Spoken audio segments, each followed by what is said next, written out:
Who's this guy? Who's this guy? Why is he on the stream? Who are you? Who are you? Why are you here? What's your I'm background? Miguel. I'm Miguel Muniz. I run the well, actually, I just handed off my chapter. I used to run the Berkeley College Republicans. Hmm. I'm now the chairman of the California College Republicans. And, really what I want to do is just get out there and convince as many people to be conservative as possible. Okay. Yeah. All right. Well, congratulations on handing that off. Does that mean you're not like focusing on school as much? That sounds like a big responsibility, right? Yeah. I'm focusing on planning some speaking events across the state, mobilizing students, doing what, a college Republican group would do. So it's hard with school, especially. I actually do care an awful lot about my GPA because I haven't decided whether or not I've given up on going to law school yet. Mhm. So Look, right I've now I'm talked with a keeping the few GPA high really stick. stupid lawyers in the past 2 weeks, and again, you are way smarter than those people. So if they can do it, you can do it, buddy. Don't give up. Oh, 100%. I just want to get into a good law school if I choose to do that. And Mhm. right now it's looking like my GPA is pretty good. And Berkeley's pretty hard with grade deflation, but Yeah. making it work.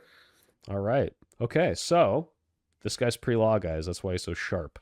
Now we're here to talk about the Venezuelan boat strikes. We got into it a little bit because we DEI'd you into the UFA thing, but I said, you know what? At least this guy's actually willing to have a conversation. Let's get him up here and have a big long hour long discussion about this.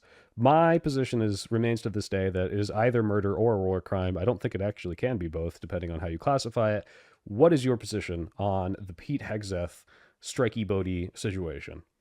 I think well, are we talking particularly on that specific boat strike or generally speaking on We boat can striking? start on the September 2nd one where there was the double tap, and we can move on to just the strikes in general. I'm sure we will, but specifically, especially the one where the shipwrecked people were shot at, I believe is Yeah. like, So yeah. so assuming boat striking is legal, which is already legally contentious, I'm not gonna like back down on that and say it's 100% legal. I probably lean towards thinking they are legal. It's going Illegal on or in legal? international legal. I lean towards Okay. believing that they're legal, but if the court sided against that, I wouldn't think that's a ridiculous decision. But as Mm. far as the September 2nd strike, what I will say is it was if I was in the decision room and it was clear and I knew that they were off the boat and there was no way that they could contact any backup, any help, I 100% would say that if we conduct an investigation and that's the information that comes out, I would 100% support prosecution of people involved in making that decision, and it would be a war crime, not just by national or international law, but also by domestic law. So Okay. if that is the situation, then I would agree with you on all those things. The problem is I don't think there's really any real evidence to back up that that is what happened. Okay. Well, before we get into that, I do want to find your criteria, right? So you said if they were blown up and they weren't going to contact other people, are you alleging then that if they were going to contact other people, then it would be okay? So if they had reason to believe that that's a really great question. If they had reason to believe that by going out and capturing them, other people would backup would come and they would pose any threat to U.S. soldiers, I would say yes. Given again the pretext that the boat bombings are generally legal, I would say yeah that would be rightful bombing. At least Okay. that's what it sounds like to me. So, on that specific note, to my understanding, again, I'm not a legal expert in law or military law or any of this, but this is like literally a textbook case of something that someone was prosecuted for and hanged, I believe, in like World War II, where like there was a U-boat that blew up some ship and there were shipwreck survivors. And the U-boat commander said, we don't want anyone to get any information about where we are or our location. So we're going to double tap, make sure there are no survivors, aka like giving no quarter. And my understanding is you are not allowed to blow up shipwreck survivors for any reason, even if that reason is it could potentially in the future come back to bite you because they contacted people. They're shipwreck survivors. They're not posing a current threat to you, even if they might tell someone and that gives away information. That is still a war crime. So I don't think that specific criteria is going to be or should be your whether or not this flips into okay or not okay, like if they were going to contact. And just to be clear, Bradley has specifically come out, although he did say they might contact other people. Bradley did come out and say they did not have radios in their hands or something of the sort. So I don't know if he's Okay, yeah. alleging that they would use hand signals, but you can't kill Yeah, they survivors. didn't have radios, but like Hegseth came out and he said that it was a decision made in the fog of war. I think was the exact wording he used, and he wrote an entire book about the decisions that our brave soldiers have to make each and every day. And with the information that I know, I don't think I would have ordered the strike. But it also sounds like they didn't have perfect information. I would push back conceptually just on the point that you made that if they pose a threat, then you can't do anything. So I want to fire back with a hypothetical. Is that cool? Sure. Wait, but to be All right. clear, if they pose a threat like they have guns or like some sort of thing that could attack you, that is a threat. It's if they pose like some sort of potential future threat by giving information that might lead to your location being identified, and then in a different battle you get attacked. That doesn't mean you're allowed to blow up shipwreck survivors. Just to be clear, that's I don't mean All right, like all right, yeah, yeah. yeah. That's the logic I'm going to be attacking here. And Okay. like I'm open minded. You could totally change my mind on this, but I immediately comes to mind some possible logical contradiction. Would you say, let's say we're out in a random country, we'll call it country X, and there's soldiers Just say stationed Iraq. there, and we'll say Iraq. There's soldiers stationed there, and there's a man, and he comes up and he has a gun. By the grace of God, they shoot him. His gun breaks, snaps in half. He no longer has a firearm, but he's running away. Hmm. And they notice he has a walkie. And let's say Iraq's a bad example because let's say this country actually does have air superiority over the region. Hmm. So all this man can do is contact for help, but help would result in a bombing campaign on that area Yep. and the death of a few hundred American soldiers. Would you say that that should be an illegal strike? Because Uh, by the logic that you've set out, that would also be illegal. But that seems a little bit ridiculous So, to me. so the logic is not whether or not they could potentially call in a thing as the distinguishing factor. The logic is if they're shipwrecked. So, assuming this is on land, Yeah. based on the like, there's like what 3 Geneva Conventions, and like one's land, one's sea, one's some third thing I don't remember. Then yeah, you could absolutely do this. In fact, you are allowed to kill fleeing soldiers, especially armed fleeing soldiers. So it doesn't even have to be like he had a radio, although I guess that would be a more conservative situation. You Well, can it'd be more analogous because that was the yeah, concern yeah, was sure. some of the contact. But again, in this situation, especially in this situation, one, they're shipwrecked. So just based on the DoD war manual, you are not allowed to do that. If this is indeed a non-international armed conflict, which is still up in the air, I don't know if we would even call it that. He's alleging. I think there's an important distinction here. I don't believe in the legitimacy of international law. I think that it's Okay, never well, really wait, it's never really America signed the Geneva Convention. It yeah, just yeah. No, we did, but people violate the Geneva Convention literally all the time if there's no recourse for having done it. And that it's happens on both sides of pretty much every major armed conflict. The Geneva Convention did not yeah, agree but to. when I it don't think that does, international you law. prosecute it, right? What is a law? Like I hate to get into the philosophy of law here with you, but what is law? What is law? What is a law? A rule that everyone agrees that everyone should It's follow? it's it's a rule from the government. And what is Yeah. the government?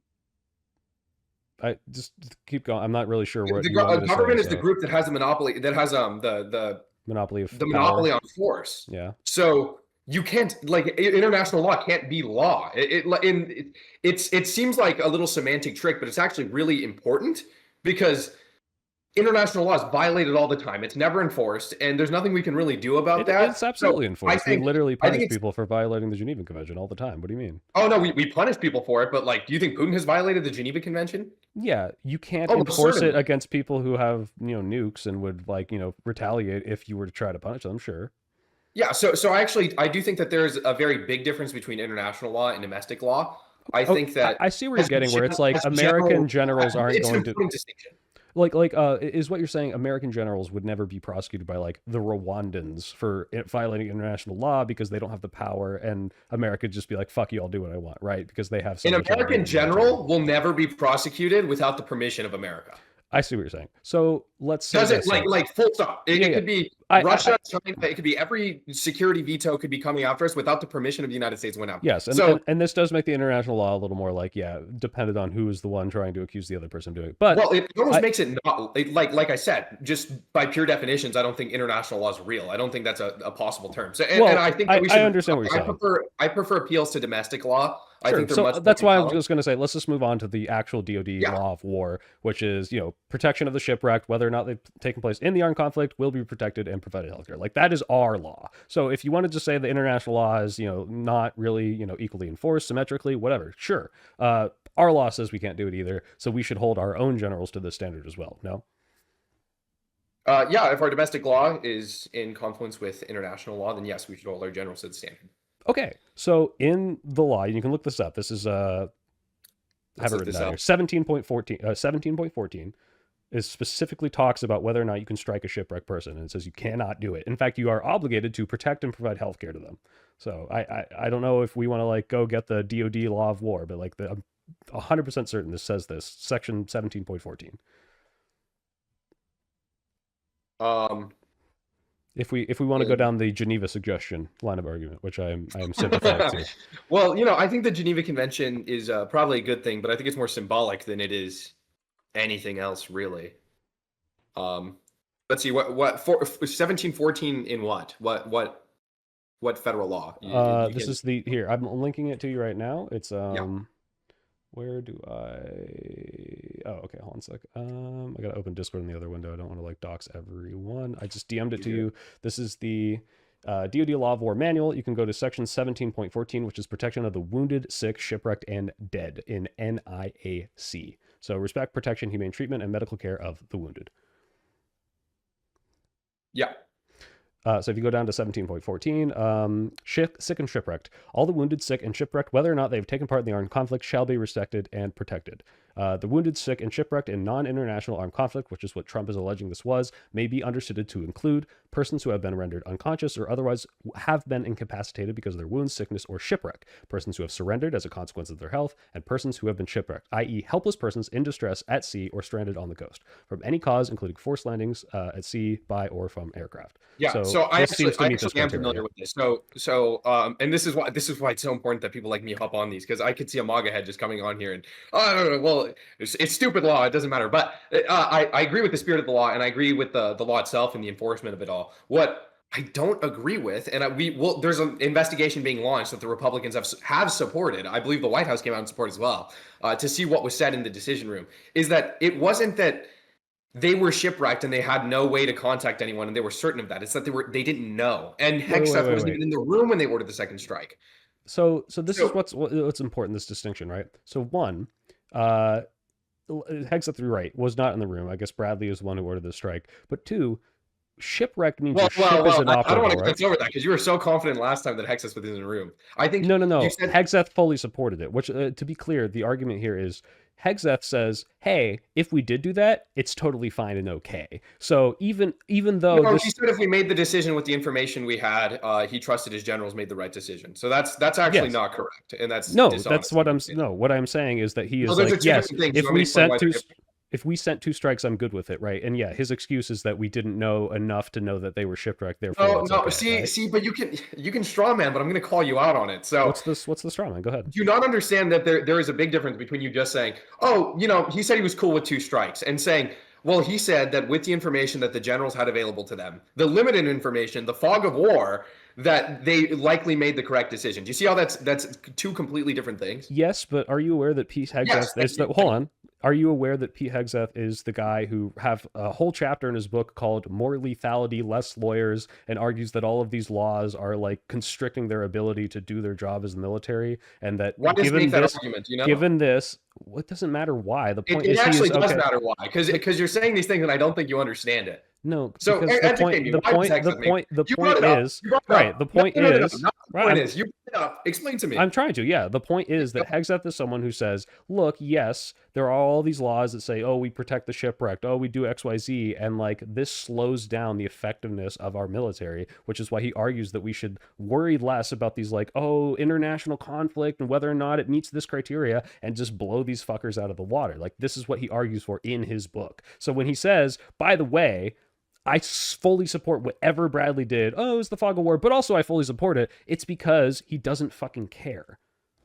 Really? So the takeaway that you got from him saying these laws oftentimes do keep generals from making decisions that they need to make is that he just wants to kill innocent people. Well, I didn't say they were. I don't think they were. I don't think they were innocent. No, I'm saying what he's saying is he does not care that there is some law that says we can't double tap these people. He wanted them dead, right? So when he says, and I just want the audience to know, you're inferring this from the fact that he said there's an over prosecution of people who are responsible for making very difficult decisions. No, I'm inferring it from the idea that he wants more lethality and less lawyers, to quote him. Yeah, but like we just explained the distinction between what you're saying and what the spirit of what he said was, and you're trying to distance yourself from that so you can make him sound as bad as possible.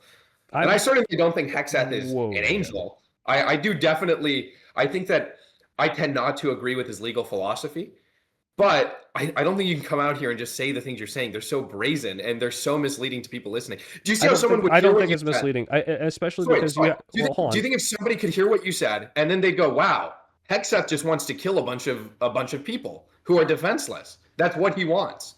I don't think that's misleading. I think that's a 100% accurate statement based on You think his that's a language. 100% accurate Yes. statement? Yes. I didn't Well, say innocent, by the I way. can't argue with schizo brain. That's This quite a isn't jump that you can schizobrain. make. This is in line with the administration that says we should just kill more of these people, right? Like, what? Look at the concept of what is happening right now. Why are they blowing these boats up? Why are they killing these people?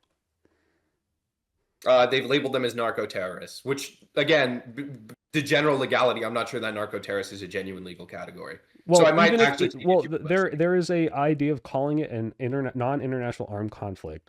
Though to meet that standard, which is what they are arguing, you have to have a organized military-like force, which some might push to say that like some cartels in Mexico are, but Tren de Aragua probably doesn't meet this. But you also have to have an intense like consistent level of violence. And experts, to my knowledge, are not concluding that this is met whatsoever because these people are not firing upon American soldiers. Their argument is they're doing biological warfare with these drugs. So this is their justification to blow these boats up, which, one, even if they are 100% confirmed to be drug smugglers and that's all that's on the ship, is not how the law of non-international armed conflict works. But two, we don't know who these people are.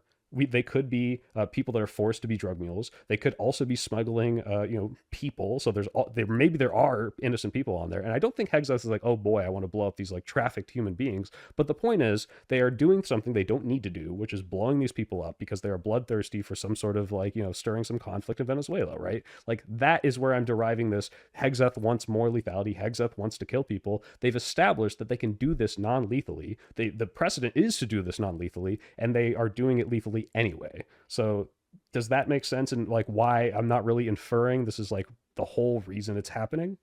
Yeah, yeah. So I think I agree with you a little bit on this and then that, and the details get a little muddy. But I want to say that I think that there's a very strong argument to be made that these narco terrorists, first of all, that narco terrorist is not a legitimate legal category, and that Sure. there is no biological warfare going on. And I'm familiar with these legal arguments, and I think there's a very good case to be made for that. And I'd love to see how this plays out in the courts. What I don't agree with is that there's strong precedent that we can handle this in other ways.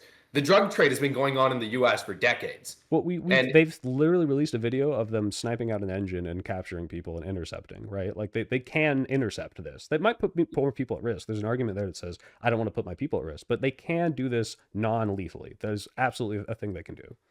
yeah, no, I certainly agree that in all armed conflict that there's a trade-off between casualties and safety of your own citizens, right? I mean, famously, Vietnam, we could have just bombed the entire country, but we decided not to. We sent in our own troops and we sent in people to limit casualties. But then the question is, how much do you limit casualties? And that actually is up to the discretion of the executive branch. That is what it exists for, is to make those decisions. So I don't think that's a legitimate critique. It's more of a practical one, not a moral one. If we can do it non-hazardously without risking U.S. lives, I would say go ahead. We should. I haven't So seen strong evidence because that hasn't been done in the past. And I have you think seen the video of them doing it? if it was possible to do an easy raid where you prevent all drug boats from coming into the United States with non-lethality, I don't doubt that Joe Biden even would have attempted to do so. I don't think he ideologically would have stood the ground. I want drugs pouring into the United States off the southern border. I don't think he was that bad a president, and I think that yeah, I think that that's all important, but you lose the nuance when you just come out and you're like, oh, Hex is a murderer, Hexer is a war criminal. Well, to be clear, either he is a murderer because they aren't sufficiently meeting the law of non-international armed conflict because they don't meet that criteria of what they're designating. So that could be the case, which is, hey, we're blowing these people up in a way that does not give them the due process of what we would consider, processing a drug crime, or it does meet that criteria. But the double tap thing, I think, is the war crime. Now, whether or not that happened, right? And to be clear, I did forget to say this.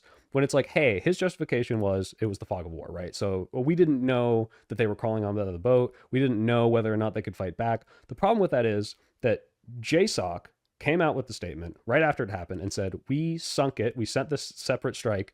What was it? 10 minutes later, or like a significant amount of time later. Not like, oh, we sent 2 missiles. There was a large pause. And they said we did it because it was a navigation hazard. But then the admin comes out afterward and says, actually, no, we wanted to eliminate the threat. And on September 2nd, Hegseth said by the way, he said he made the correct decision to sink the boat and eliminate the threat. And the problem with this is that if you were to take his story at face value, let's just say he was telling the truth about the fog, this doesn't align with the JSOC. It doesn't align with him a few days before that. And it seems to me that this, like, I mean, this is, again, inference, but this is pretty easy to infer that, hey, they've changed their story. And now that it looks like there might be consequences for what is, in my opinion, a war crime, they are trying to, one, offload the blame onto Bradley, and two, say, but okay, but it is justified because we weren't sure what was happening, and not, well, yeah, we had to blow it up because it was going to be a navigation hazard, right? Like, Yeah. this appears to be a very clear oopsie doopsie. I wanted to kill them, and I realized I probably shouldn't, right? Yeah, so a couple questions that I have after that. So Sure. one is, why do you think Republicans in both the House and Senate backed an investigation into this? Do you think? And I guess my first question should be, if Trump came out and said this is an illegitimate investigation, we shouldn't launch an investigation, waste of taxpayer dollars, do you think the Republicans would have voted to back the investigation? Yes or no? On that second point, I should ask first. If Trump didn't want it to happen, would he try to pressure the Republican caucus to not do it, you mean? Could he have? Is what I'm asking. Could he have? Could he have? Pressure them to not I do it? think I that think so. just like the filibuster, I don't think this is one of those, like, this is so bad that even the Republican caucus is not going to fall in line for this. I think they believe that this is as bad I as don't it I gets. don't agree at all. If I'm sure we're gonna see polls coming out and nobody's like, look, I care an awful lot if we double tap them and we knew that there was people on board who were completely defenseless and we could have 100% went out and captured them. I care an awful lot about that. That matters a lot to me. I don't think that the average Trump voter cares quite as much as I do. It's one of those issues. But this is the because same it's with the so- filibuster, right? Like, the Republicans didn't do it because it would poll bad if they got rid of the filibuster. They knew that this would be detrimental to, like, if the ever get more than a 50 majority Democrats, they're fucked, right? Because then they'll start Yeah, pushing. so it would be the right? pendulum swing of power. I don't think the Republicans are too concerned about the pendulum swing of power here. Oh, you're saying, like, oh yeah, like, if we let our party do it, like the Democrats are going to start doing it. No, I agree. Yeah, I but don't I think in this case, it's the same in the fact of, no, it's not the same cause, but it's the same concept of, this is so bad that Republicans say, I'm not going to fall in line with the Trump regime on this thing because it is very obviously bad to me. I do not agree. From what I've seen, all the reps that's that come fair. out with I'm it, just Yeah, I strongly disagree with all the reps that I've seen. The big reason for this investigation seems to pretty much prove that Hegseth didn't come into the decision room and, like Lex Luthor at the end of Superman, kill them all, get rid of them. Like, that's why the investigation is being launched. I largely think it's to prove the innocence of Hegseth. I think that Trump almost certainly told people to vote for the investigation to go through. And I think if he did the opposite and he said, vote against it, oh, it's liberal propaganda, I actually do think that would have killed it in the House and Senate. Wait. Well, maybe we have agreement here. So let's say it's the case that Hegseth was not in the room and didn't order that strike, and the Washington Post, its sources are bad. Then do you think that Bradley should go to jail, assuming that the truth comes out that these people were known to not be a threat and were trying to crawl back on the ship? Yeah, no, I would personally say, and don't get me wrong, there are people in the movement that would be upset with me for saying that. I don't think it's the majority, but yeah, no, 100%. If it comes out that we 100% knew that these people were defenseless and they had no way of communicating, and our intelligence was very clear, and they just killed them for the sake of killing them, yeah. So whoever ordered that strike needs to be fired and prosecuted. Okay, that's fair. I appreciate that. So then, but I just don't think the evidence points to that. Right. No, okay, that's fair, right? Like, we can assume that, like, okay, maybe Washington Post got it wrong. They have doubled down, but it is very possible, and I'll grant you, it is very possible that, one, Pete Hegseth wasn't in the room. It's very possible that there was so much smoke. Although I think we have the video, don't we? Chat, correct me if I'm wrong, but I'm pretty sure we can watch the video of this happening. No? I haven't seen it. I'm not. Let me double check. I'm pretty sure we can watch it, and you can clearly see that this is not a fog war situation. But before I even pull that up, would that necessarily change your mind at all if we watch the video and you're like, wow, I wouldn't have done that? No, I'm not a military analyst. I mean, it might make me question it a lot more. It'll definitely push me towards the direction of maybe somebody needs to be prosecuted for this, but I'm not a defense expert that's going to look at this video and go, oh yeah, we knew beyond any pale of a doubt that they were completely defenseless and had no way of communicating. So But again, the You're gonna. communication is not. I guess we could kind of skip over this. This is my fault. But the communication is not justification to blow them up, right? If they're shipwrecked, they're shipwrecked. That is what the 1714 section says. If they're calling up, they're like, come rescue us, or hey, bring the SAM turret. That is still not justification to shoot them. If they don't have weapons, they're not firing on you, and they're shipwrecked. I'm almost entirely certain you're not allowed to blow them up, right? Tonight, I'll read through the section, but a lot of the time you'll see this in issues, especially with Gaza and Israel, where domestic and international law are both often miscited, and there are exemptions for those particular circumstances. But I haven't actually read through. It's a 4,000-page document. I haven't read through it yet. Sure. But Here, I'd 100% be willing to concede if all this is true. This is also partially the reason for, and this is going to sound pretty awful, especially I'm not a big supporter of the presidential pardon. Oh, are we going to watch this now? Well, You're going to get your.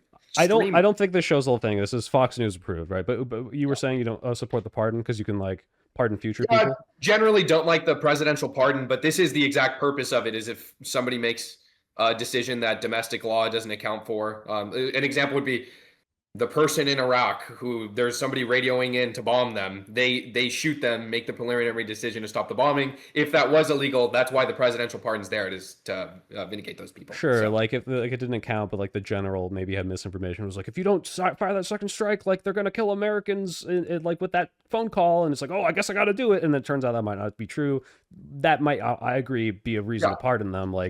They had misleading information, they didn't know. Yeah, and there is also there is a difference between intentionality with law, right? There's different laws that apply with intention. So it could be that maybe that wasn't the case, but they thought it might be the case, and that could also be something that makes certain things you do have to prove I think that's one of the biggest reasons why we couldn't prosecute Trump with inciting an insurrection, right? Because it's maybe his words did this, but you can't prove that was what he was trying to do in this specific case. I think the biggest reason is that he didn't incite an insurrection, but the second biggest reason would definitely be that it's very difficult to prove intent. Yeah. Let's watch this real quick. I don't know if this is going to show us everything, but what does Fox News have to say? Let's see what they have to say. Tonight. Can you hear it, by the way? No, I cannot. Okay, what if I wait? Well, I paused it, but let me go back to the beginning. Tell me if you can hear this. Tonight, new information. Yes, no give me audio? a sec. I just need to turn it way up. There you go. Go ahead. Tonight, new information. According to a source familiar with the incident, the two survivors climbed back onto the boat after the initial strike. They were believed to be potentially in communication with others and salvaging some of the drugs. Because of that, it was determined they were still in the fight and valid targets. A JAG officer was also giving legal advice. This backs up the entire second strike. Yes, I mean, it just doesn't get more crystal clear than that. The mission is take out the boat, stop the drugs, keep this vessel and its cargo from reaching our shore using lethal means. And our amazing military, the heroes of the United States Armed Forces, did exactly that. President Trump, Secretary Hegseth, and this entire government are committed to finally using our military to defend our people, our borders, our family, our culture, our history, our heritage, to defend the United States. We're not going off running around the Middle East trying to build democracies in caves and deserts and in distant sands that have never known democracy. We're using the military to protect American security, American prosperity, American lives right here where we live, where our children live. All right, so that does not show them climbing back on, so we can't make our own judgment there. But I guess what that did remind me of is, if it's the case that this is the fog of war, as Hegseth is alleging, then why did Bradley come out and say we couldn't be sure that they wouldn't contact more people, so we had to blow them up, if that specific justification, as per the law, is not justification to blow people up if they're shipwrecked? No, that's a phenomenal question. We'll see how the investigation goes. Okay, I mean, it seems I don't think here's what I'm saying. You're if we're gonna come out here and we're gonna say something, Bradley is a murderer and he's also a war criminal and should probably be put to death, or at the very least sentenced for the rest of his life. I'm gonna need more evidence than that. And I think that's fair of me to say that. I'm not gonna come out and say the guy's, or say it's even likely that he is, if that's all the evidence that we're going off of. And I think that's 100% fair for me to do. Do you disagree with that? I think the only thing then that would differ between our positions is you are like, well, I don't know for sure because we don't have proof of this. Like Not just for sure. I don't think it's likely. Right. But Wait, it's possible. you don't think it's likely? Okay, well, here's why I think it's likely, if not definitely true. One, I think the strikes in general are If not already definitely, come on. Yeah, Come on. if not definitely true. If not definitely. It's one of the. I'll give you my criteria for definitely is I would be insanely surprised and taken back, and I would put money on the fact that at least someone did something illegal in this scenario, right? Whether or not that's Hegseth or Bradley, maybe even Trump, I don't know. Maybe it isn't Hegseth. Maybe he truly was not out of the room. The reason why I believe this is likely Hegseth is one, this is in line with this kind of his dogma of, hey, the military needs to be more lethal. Two, the strikes themselves are happening only insofar as because they want to kill more people in ways that they don't necessarily have to, and may or may not be, murder or a war crime, depending on how that's classified. And three, that the excuses come out afterwards. So if Hegseth said, hey, I wasn't in the room where this happened, but this is apparently what Bradley ordered, and that's, the way it went, and I fully support it, on the day it happened, I would be like, okay, well, maybe that's the case. Maybe Bradley did something he wasn't supposed to, or they didn't know. But the fact that that comes out days later, No, and on the day... ridiculous take. Wait, why? So, let me give you an example.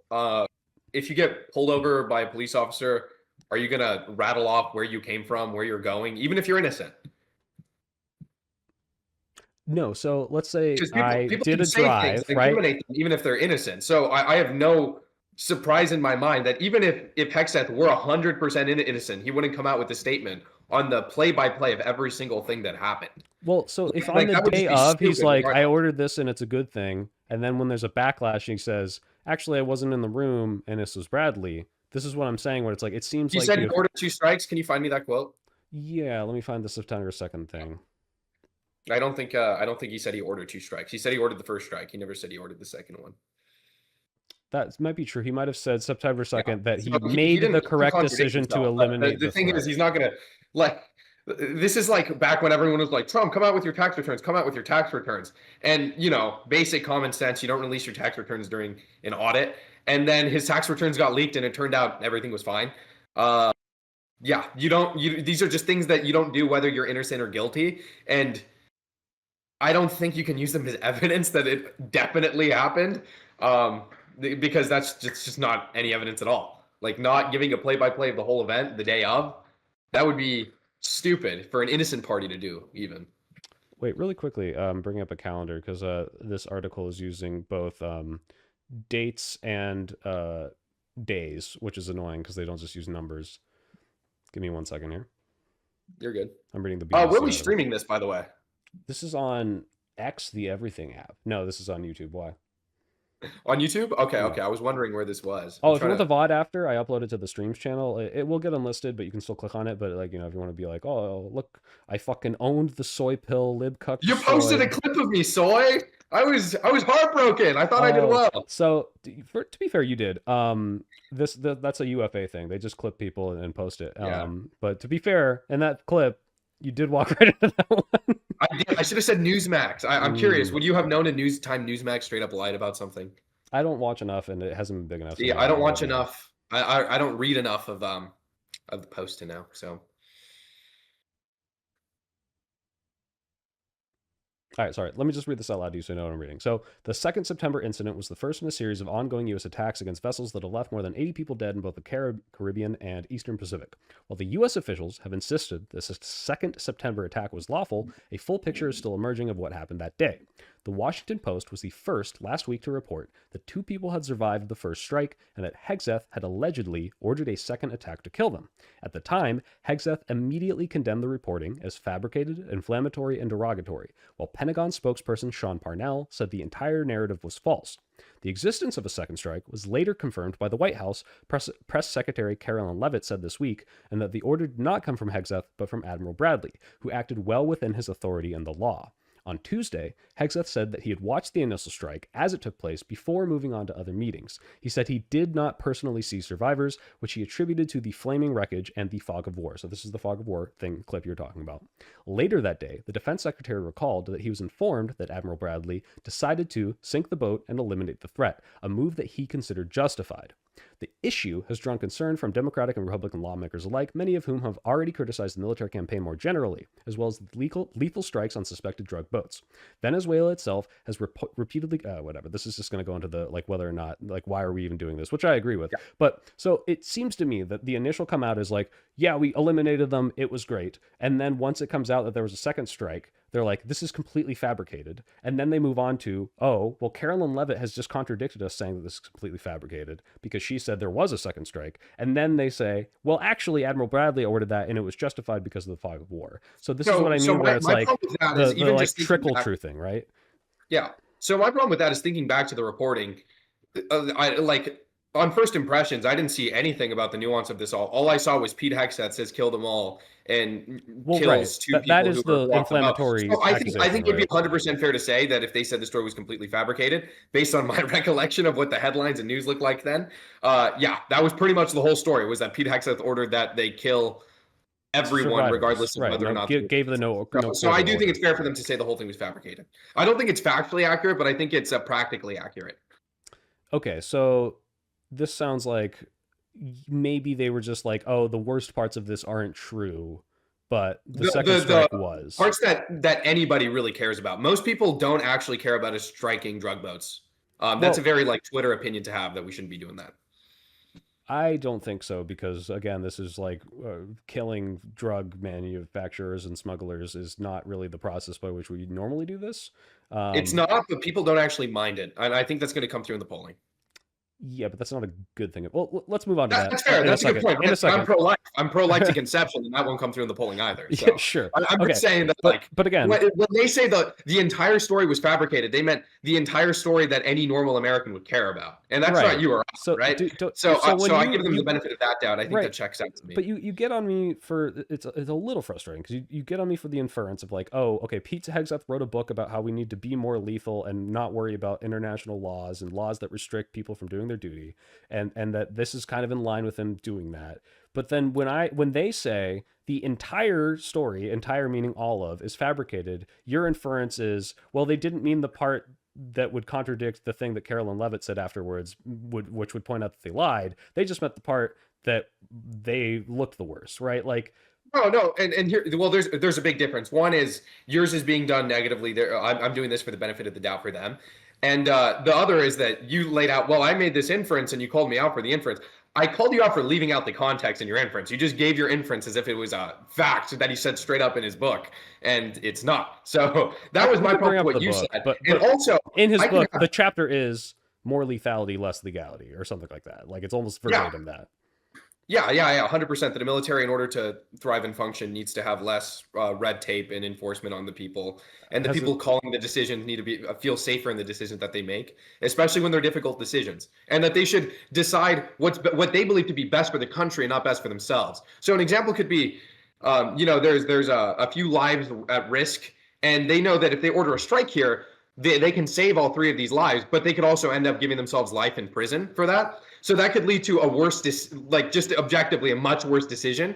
And it leads people to act in their own self-interest instead of the interest of the country. Wait, but isn't that better that they consider maybe, because like, assuming they would get life consider in prison. Prosecution. So I generally agree with you, but there's definitely examples where that's not the case. And that's why I think it's a spectrum. Certainly, right? We shouldn't prosecute everyone who's accused of doing something.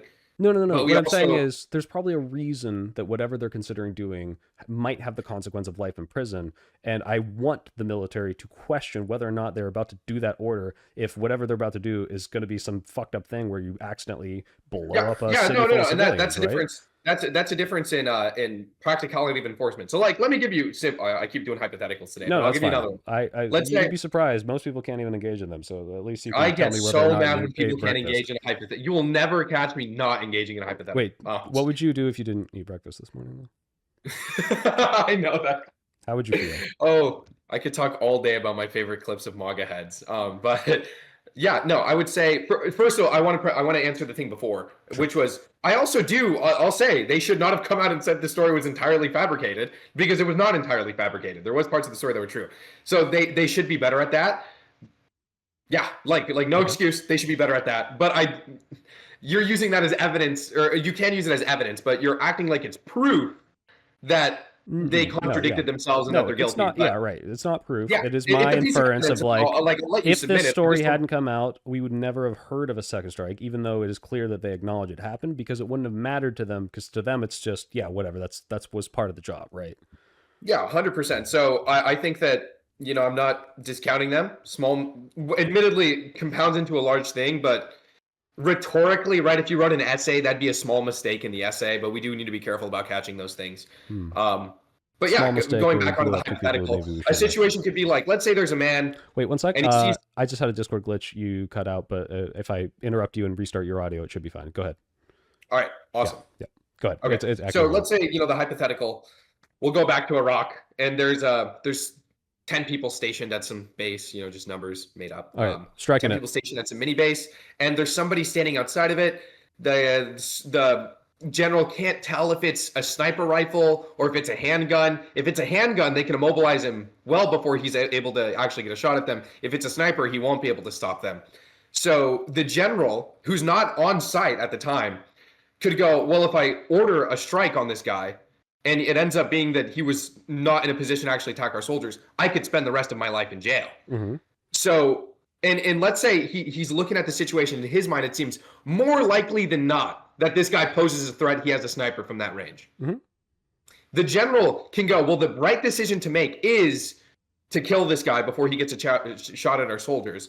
But I only face the consequences of one of those decisions. I only go life in prison if I order the strike and I was wrong. You have a situation where the general's acting as his own self-defense or self-interest and not take into account this interest of the soldiers and the people involved. So so I understand this hypothetical. And that's a very compelling argument that maybe our servicemen should have a little bit more freedom from prosecution. That's why I think it's so disingenuous to say, well, more lethality, less legality. Like, no, that's actually a very practical argument that I think should be taken very seriously and not just be like, I think you could 100% have written that and just that, circumstantial evidence, right? That evidence is fully circumstantial, and I don't actually think it shows anything. I don't. Here's the problem: is that again, what you just described as like a reasonable argument, I think is pretty wild and like not good, and this is why. Because one, I mean, we don't have to have a hypothetical. This has happened before. This happened with, do you know the Chelsea Manning story? No, I don't. She's the one who like leaked the docs. I think it was to WikiLeaks, where we had video of like an Apache helicopter, and they're like, I'm pretty sure those are like guys with guns, and they weren't, and they just blew them away. Now, to be fair, they weren't posing an immediate threat, so that makes it way more worse. Like they weren't about to walk into, as you said, like the barracks of American soldiers or whatever. But like this does happen, and like this is why we have the rules of engagement. And when we are like the most powerful force in the world, I want, just like I want a police officer or anyone else who holds that power over me to kill, to have that discretion, to have that hesitancy, to make sure that when they use that force, they're doing it for the right reason. I do want them to say, oh, I might go to jail for this, I'm acting my self-interest, but also to think, what if I'm about to kill civilians that don't deserve it, right? I don't want it to be like some half measure, because one, those American soldiers are there to not to die. I know that sounds awful, but like that's their job. Their job is to go out and fight. And I would rather risk being damn near 100% sure that we're blowing up an actual enemy combatant than oopsie doopsie, I killed a civilian who didn't deserve to die, and these American soldiers,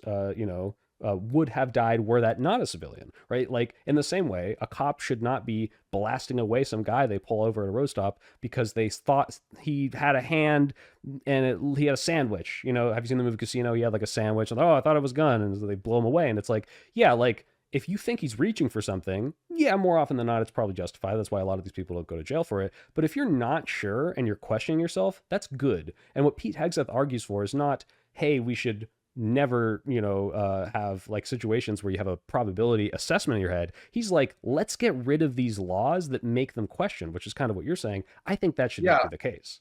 So I'd certainly say that, well, that's not what I'm saying. I'd certainly say that I agree with the sentiment. My understanding is Hegseth actually doesn't want to remove the laws. He just wants to decrease the amount of prosecutions and the standard of evidence for I wouldn't say it's like a binary, like he wants zero law. But here's the difference. You frame it as if it's a difference of philosophy, but it's a difference of degree. So let me pose you a question here. Do you think we prosecute too much or too little for these things? For war crimes, probably too little. Probably too little? Okay. He thinks probably too much. Like, that's the difference between you two, right? Yeah, like, but, it's but not again, that you have entirely different philosophies about this. It's just you have difference in opinion of degree. And that's an important how do you resolve that disagreement, though, right? What it means is that you can't cite this as evidence that he probably did this. How would you resolve this disagreement, right? Like, would have to, like, you say it's a degree of, like, I think we don't do enough, he thinks we do too much. You would have to look at, well, his argument is that this is reducing the effectiveness of our military, right? So, like, you would have to look at, as we got more of these laws, as we have more cases, have we had more failed conflicts? Have we had more, like, inability for the military to perform? Like, that would be the only reason that you would want this to go away, right? Because you're like, well, we would have won in Iraq if we didn't have so many international laws. I will say, right? like you're asking me this question. Hegseth has far more military experience than I could ever hope to have. So I would not be able to even hold a flame to somebody. Well, I'm not asking you to have the military experience. I was just asking you, like, there's a metric by which you would resolve this dispute. We use our prudence. We use our better judgment, and I think that that's important. But I think that my problem here isn't that I'm saying, well, I agree with Hegseth, and I think we should really pull back on legality, because I'm just saying you two agree philosophically. You just don't agree on the degree to which it's going on. And if I'm being honest, and I think you'd agree with me here, it's you don't know anything about it, right? I don't know anything about it. I'm not super knowledgeable. You're right, yeah. To cite, well, he thinks there's probably too many people being prosecuted. That is evidence that he just decided to bomb these people against the rules of engagement. No, it's to cite that he has a whole chapter in his book arguing that we should get rid of more laws because we want to kill more people. That's what I'm saying. So he has a chapter in his book that talks about what we just spent the entire time right now describing, and you agreed with, and now would it hold on? Do you think it is wrong of me to say this guy that is arguing for a more lethal military and less restrictions around this is perfectly in line with him saying, yeah, let's blow people up for smuggling drugs. That's a good thing, which is what all of them are saying? Well, that's a much more compelling point, but that's not exactly the point. Because we were talking the next point would be let's make sure they're dead, right? I don't want to move until we understand, right? Like, our next debate, we're not going to cite his chapter title as evidence, because that's not good evidence. I mean, I can get the specific chapter up, but what is it? Well, I'm making the point, and I think the philosophy is going to hold through. I haven't read it, if I'm being honest, but I've read parts. I've read clips of it, and it doesn't seem to me as though the caricature that people are building up is actually what it is. And I think that's clear even here in this conversation here, because by every imaginable standard, it seems that you've agreed that this is not real evidence. It's barely circumstantial evidence. And if it is circumstantial evidence, then it would serve for a lot of people, anyone who thinks the military is over-prosecuting. Well, hold on. Yeah, let's be clear. I'm not saying that Pete Hegseth's philosophy on killing more people proves or even makes it probably true that he definitely ordered the second boat strike. Killing more people. That's the fairest way to say that. Yeah. More lethality. More. That's what the title is. That's what he's arguing for. He's like, we need a more lethal military. What do you mean? If I'm in favor of the death penalty, would you say, well, Miguel's philosophy of just like killing more people? Yes. Yes, I would say that. I would absolutely say that if you were in favor of the death penalty. Yes, you are in favor of killing more people. Let's think of something you're for. Like, it's a blatant misrepresentation. It's intentional. Right? I promise you, it's not intentional. I promise you, it's not intentional. maybe I'm missing some nuance here, but I understand the argument is not, oh boy, I love to kill people, which actually might be the case for Pete Hegseth. But I understand the argument is like, hey, this makes us less effective. But his argument for what makes us more effective or how we can be more effective is, let's not worry about legality of things such as rules of engagement or whether or not we can blow up boats, which is, that part is, like you said, clearly something he agrees with. So yeah, is it that we shouldn't concern ourselves with them at all, or we should concern ourselves with them less? I mean, if it's the Or boat strikes, not it's that we literally shouldn't not at concern all, ourselves right? with them. It's that we should be careful in misprosecuting people for those crimes. No, that's It not. doesn't I argue think for that blanket that is anything. like a huge stretch. We should make sure we don't prosecute the wrong people is not what more lethality, fewer lawyers means. No, I don't think that's a fair assessment of what he's trying to say. That is I mean, he's literally he, talking. I mean, no, when he says when he says more lethality, he means that generals shouldn't be dissuaded from making decisions because of their own fear of prosecution when they're the correct decisions. You agree with that? We've agreed with that. And when he says less legality, he's referring to the other end of that, which is the prosecution side of it. He doesn't, Hegseth, and maybe I'm wrong, but I don't think if I were to go up to Hegseth and say, let's say you met a soldier and he just opened fired on a bunch of a bunch of people in Afghanistan, and then he raped all the women and children. You think that just shouldn't be illegal? And Hegseth would be like, yeah, that should be perfectly legal. I don't think Hegseth would say that. Do you? I think that I have just purchased it on Kindle. I agree. I don't think he would say that, but I don't think that's what I'm implying when I say that he wants more lethality. Especially, well, I'm not implying anything. Well, that's not what you said. He wants to kill. You said he wants to kill more people. Okay. Which first of all, wait. This is evidently true because he wants to blow up these drug boats when we don't need to. Right? He wants to kill more people, right? that is without a doubt true. Soy, you sound like a groiper talking that comes out and says, well, blacks are more violent. It's like, what are you saying? Like, no, yeah, and they're like, well, statistically speaking, like, no, your words mean things outside of just their literal translations. It's in a context, and you need to take that into account. That when you say, well, Hegseth wants to just kill more people, just people generally, that does have the connotation. Not people generally. He wants to kill more people in conflicts that he doesn't need to. Out of these drug ships, even if there's innocent people, incapacitated people, that is the connotations of what you're saying. Okay, and you understand. I will be absolutely clear then, just to make sure, because I understand that could be read into. Pete Hegseth wants to kill more people he considers enemies of America, which includes incapacitated and otherwise potentially innocent people who are on this boat. Yes. He wants to kill more incapacitated people. That's the statement you just did. I think that's a direct quote. Yeah. So you think Hegseth wants to kill more incapacitated people? I think... And you think that's supported by the title, lethality and legality? Yeah. No, not just the title, to be clear. I think it's all of the statements he said about like, oh, well, I mean, this book is called The War on Warriors, right? It's like, oh, like we're really just like strong arming them, and it's like we should just blow them up. Who cares? Like they're in cahoots with the people that are shipping the drugs and killing our people. Focused, and I think it's valid because what people on the right will say is, well, I'm not concerned at all with narco terrorists. I'm actually quite concerned with narco terrorists. I'm a Christian. I think everyone's life is very, very valuable. What I think you're ignoring is the very obvious other side of this, which is the men and women that serve in our military and face these hurdles of legal prosecution afterward, even when they oftentimes don't actually commit crimes. So, like I agree with you. We should be careful. We should watch all these things, but you're very purposely presiding one side of the narrative. And what I'd like to add as well is I don't think it's a general advice for, you're the Unfuck America movement here is I don't think it's a winning platform. I think it could be wrong. It could be immoral.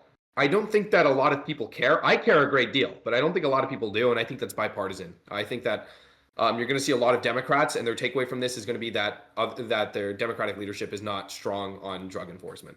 So, sure, but I don't think the way to show that you're strong on drug enforcement is to necessarily blow these boats up. Let me read you this excerpt. In fact, let me screen share, because I don't want you to think I'm misquoting it. Maybe you'll see something that's a huge gotcha on illiterate soy pill.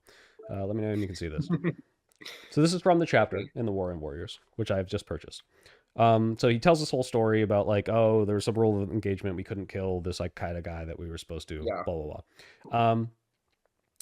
Well, I don't know if I want to start here where he talks about this guy like bleeding out in a firefight, but essentially, That's also how slow the gears of justice worked during the war. The intel we handed over was exploited and good, but lawyers got involved as they did at Gitmo, as they did in Afghanistan, and as they did here. Again, we played by the rules, many of them stupid rules, resulting in terrorists walking the streets to kill and kill again. Did we think about taking justice into our own hands? Sure we did. The only thing that truly keeps me up at night is wondering whether those jihadists went on to kill more Americans, because modern warfighters fight lawyers as much as we fight bad guys. Our enemies should get bullets, not attorneys. The fact that we won't do that is necessary. What is necessary is the reason wars become endless. Modern wars never end because we won't finish them. Did my platoon on that night have any extremists in our midst? Nope, just a bunch of Americans with political viewpoints across the spectrum and skilled skin colors from every share of a crayon box, united in a shared mission. We were not the extremists. We hunted them. When American troops were given a mission, the men do it, and backing of leaders to execute, they will win. That is what modern wars taught me about future wars. That is why I'm with the war fighters, the trigger pullers, every single time. I will have their back through thick and thin. They will make mistakes, but almost always for the right reason, to bring more of our boys home. That is our mission. The rest we can't change. That's up to the politicians. Our job is to kill the enemy, and when we get rid of bullshit consuming our military right now, we are the best in the world. Now, given that excerpt, do you see that I'm a little more justified in saying, wow, Pete Hegseth wants to kill more people when we otherwise have rules that say we shouldn't? Sorry, who is more people? Whatever Pete Hegseth thinks is the American enemy. Who is more people? Whatever Pete Hegseth thinks is the enemy of the American people. So I worked with grade schoolers for a while, and I'd ask them to do this thing when they're writing their argumentative papers. Is let's imagine I asked Hegseth right now, the person that you don't agree with. When you say more people, what do you mean? What do you think Hegseth would answer? I would highlight this phrase where he says, bad guys are enemies. Oh, okay. So what would Hegseth say if I asked him that question? You think you just say bad guys are enemies? What would he say? The American enemies, the enemies of the American. He would say any valid military target, and he specifies there. You know, sometimes mistakes are made, but people shouldn't have their lives ruined over mistakes. And to be clear, he's lamenting a situation where an Al-Qaeda fighter that was incapacitated, he couldn't execute. Right, like in the same way that there are what he would consider enemy and narco-terrorists that he blew up and then would absolutely justify blowing up again because he's like, well, what would happen if they shared intel, or what would happen if this happened? Like, this is like cut and dry to me. Like, yeah, this is pretty similar situation. He very much just says we should just kill these people. They're enemies and the laws get in the way and they could go on to hurt other people, which is an argument, but I think belies the fact that this is not the argument that he's making with the fog of war. It is, yeah, no, I just want to kill more people. Yeah, no, a different situation is described and it has a different conclusion. So that is how prudence works. There's not a uniform law for this. It's not. Well, I mean, look. He says later in my deployment, I watched Al Qaeda fighters bleed out after a fighter fight. Should we render aid, aka the law that says you're supposed to do this, or get real-time intelligence before he breathes his last breath? Right now, he says we did both, which is good that he actually followed the law. But the point is not like, oh yeah, I'm like, look, if you're implying that my argument is like, oh, Pete Hegseth, he's just so bloodthirsty, all he wants is more death, more death, more death. No, obviously it's not just like he wants his fucking KD ratio to go up. But the point is that he's like, look, I want what's best for America. And what he thinks what's best for America is, one, eliminating these people so they never get the chance again, or two, not following laws that would be like some humanitarian aid, like rescuing a shipwrecked person or administering them aid, because he says, who gives a fuck? These are enemies of America. This is the ethos of, yeah, it seems like either he ordered this, or if he didn't order it, he doesn't give a fuck whether or not it was the fog of war. Yeah, so, well, there's a few things to confront here. One is that I do generally tend to side with you on this moral issue. You know, I think that we should provide aid to people who are bleeding out. And aside from that, this evidence is still circumstantial, and it doesn't actually show any evidence that he committed the act. Sure. This is not evidence he committed the act, but tell me if you agree with this statement. I think that given the way that he has written about this in this book, given his views on international laws or just even DOD law that says we did administer aid or rescue shipwrecked people, it is plausible that he did order this. I'd say more likely not, but whatever. Let's just say plausible. But two, that if this did happen and it wasn't the fog of war, he would not give a shit. Well, no, I'd have to disagree because they're actually in the writing. There is something separately being weighed other than the human's life. His point was, do we administer aid? Or do we capture information from the person? Whereas this other situation, there was no, B. There was A, but there wasn't B. So there is, it actually, you're laughing, but it actually does matter. So, well, I couldn't speak to it. That'd be my answer. Let's Just as much as before I read the passage.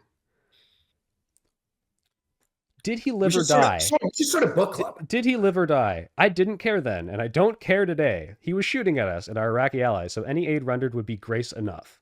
Like, again, this seems so cut and dry. Like, he clearly doesn't give a fuck, right? Like, and to be fair, look, you're getting shot at an enemy, and it's like, why the fuck? Like, this happens. You see this all the time, and it's like Band of Brothers, and it's like, why the fuck are we taking POWs, right? It's this sentiment of like, these people want us dead. They hate our way of life. Why are we rendering this humanitarian aid to them? I get it. I get the sentiment, but it is pretty clear to me that this guy is like, I don't like that we do those things that help these people. Let's stop doing it. I want more of them to die. I could see that he has mixed feelings about it because he was just in a firefight and got shot at by that person. But even regardless of that, he says the aid is grace enough. He doesn't say that they shouldn't provide aid. No, he's saying I don't care if he dies or not. A person's life, which I think is very honest, and I think the point is you're supposed to save their life. He's like, because I'm not saying it like it's a virtue. If he feels that way and he likes that he feels that way, I think that's fundamentally unchristian, and I disagree with it.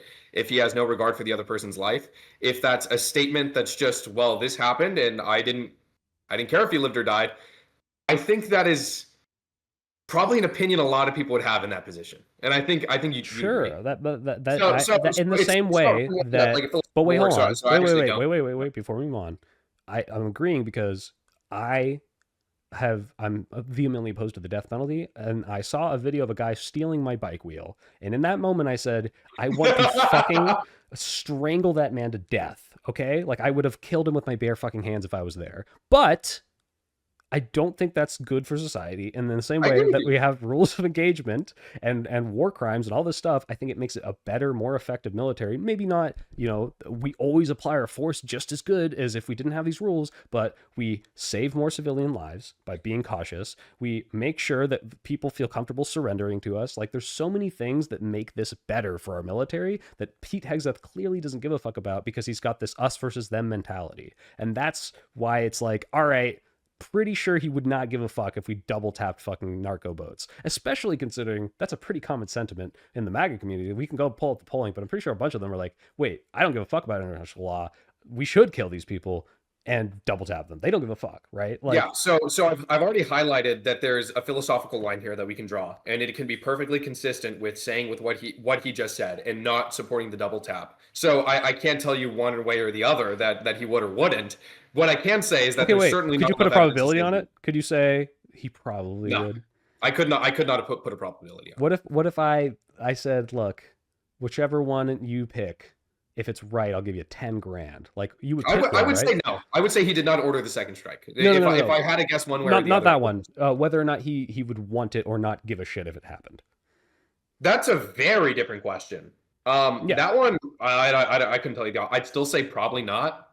That'd be my inclination. You think he cares, based on what we just read, you think he cares more that doing that would be a violation of the DOD law? You do this thing, Soy. You go, do you think it's more likely that I win the lottery or that the sun explodes tomorrow? Soy, neither of these things are likely. Like, you're giving me two false choices here.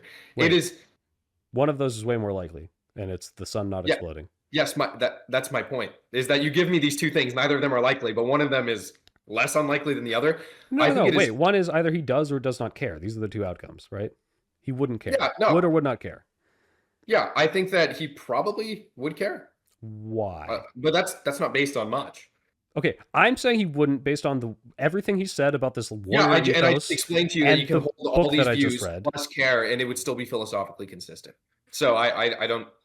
No, I'm not saying there's not a world where he could care. I think the best reason he would care is because he doesn't want to be prosecuted or he doesn't want the general to be prosecuted. But beyond that, when I say doesn't care, I'm saying if you got Pete Hegseth down in a room, do you think it would be more likely that if you explained what happened, he would say, good, fuck them, or he would say, oh God, like we weren't supposed to do that. That's not okay. You're not allowed to kill shipwreck people.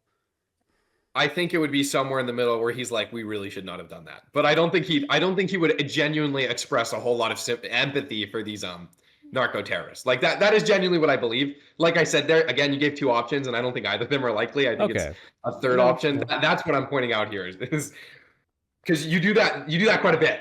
All right. So Well, and that's fair if you want to call that disingenuous framing. But look, I do have to go to dinner. I said we go an hour. Let's wrap it up here. It seems to me that you are in agreement at the very least that if this was known that they were incapacitated and didn't pose a threat, that this would violate the law and that's not okay. Regardless of like, it seems that Pete Hegseth, yep, you're I agree. saying it's very plausible that he was telling the truth and they didn't know, and he probably didn't order the thing. If he did, that's a bad thing. Yeah, Okay. 100%. And you know what? I'll accept that because I think you are a reasonable person, at the very least, in a lot of this capacity. So I'm happy with that. What are your last thoughts? Talk shit about my dirty, snaky rhetoric. I don't think I have a bunch of shit to talk about your dirty, sneaky rhetoric. I think, I like you, so I do. Can I be honest here? My girlfriend likes your videos. I don't know if I don't do the whole hotel key thing. I Oh, appreciate. okay. You want to be? No, she didn't even know what you look like because your video, Mm. you just your avatars. But Mm. my friend sent me a video of yours, and we'll definitely debate some other time. This is awesome. It was like, what was it? It was Charlie Kirk is racist, I think is what it Was racist. Don't Charlie Kirk was racist, yes. Mhm, And I'm not even kidding because my friend's that friend is a little bit left leaning, mhm. and I think I DM'd him word for word. This guy, and I'm sorry, I don't mean it now, Soy. You're smart. I was wrong, but I said this guy is a fucking idiot. I'd love to debate him one day, and I didn't even know that till I told him we'd met, and he's like, oh That's my god, funny. Yeah, we met remember? like a day after that video came out, I think, or something like that. Some Yeah, a pretty while similar out. time. Yeah. Well, all 100%. right. But like I love your content. I love what you're doing. And I think that like, a lot of people, I can't get anyone on my campus that's a Democrat to come out and actually talk with me on anything. Well, hey, I live 5 minutes So, from your campus, so if you ever need to have some dummy scarecrow Democrat, I'll walk over. So hey, 100%. Great. It's great getting to know you, Soy. Have a yeah, great rest of your we day, should grab man. lunch sometime. I like you and John Paul are both you good kids. All right, I disagree with Good kid. I How could old are you? steer you. I'm 29. And we're like barely that far apart. Like, You do not look 29. No, you are significantly older than wait, I hold am. on. I What am if I 20. take off the hat that has like 12-year-olds wear? Oh, that might make a difference. The propeller hat. So do you have multiple of the propeller hats or just the one? I've got multiple hats. What? You need to give one to John Paul and I. We can be we can. All right, I'll give both of you guys if you show me that you voted for Kamala for a second time. All right. I think that is a felony that you just said. That. Yeah, you're not allowed to I show who your forgot. vote is. Yeah, You're not no, allowed to maybe show your ballot. in a video game, paved the streets with their blood in a video game, right? Oh, I see. I don't think jokingly asking me to see your ballot is a crime. I think actually showing it is. But yeah, it's cool. Yeah, let's grab lunch sometime then. I do appreciate your Cox. And actually, you know what? There's a UFA debate thing on the 20th in Arizona, and I don't know what your schedule is, but I'm not very happy with the people they've picked, and maybe I can coerce them into picking some better Republicans like you. Who did they pick? Those fucking Jubilee neo-Nazis. Why would they do that? I don't. Because those are like the people that said yes. People always tell like I'll have people tell me and they're like, you shouldn't come out as not being that part of the right wing. You shouldn't come out. You should be careful about that because I want to make as many enemies as possible because my enemy is evil. I'm a warrior of Christ, and if you're racist, if you're anti-Semitic, get out of my movement. They don't vote Republican anyways. They're conservative, but they're not Republican. Yeah. Fuentes endorsed Donald Trump isn't racist enough for me. Is always a funny one to hear. Yeah. All right. Yep. Well, hey, I appreciate you coming on. It was fun talking to you, and yeah, well, I'll probably see you in person soon. All right. God bless, Soy. All right. Toodaloo.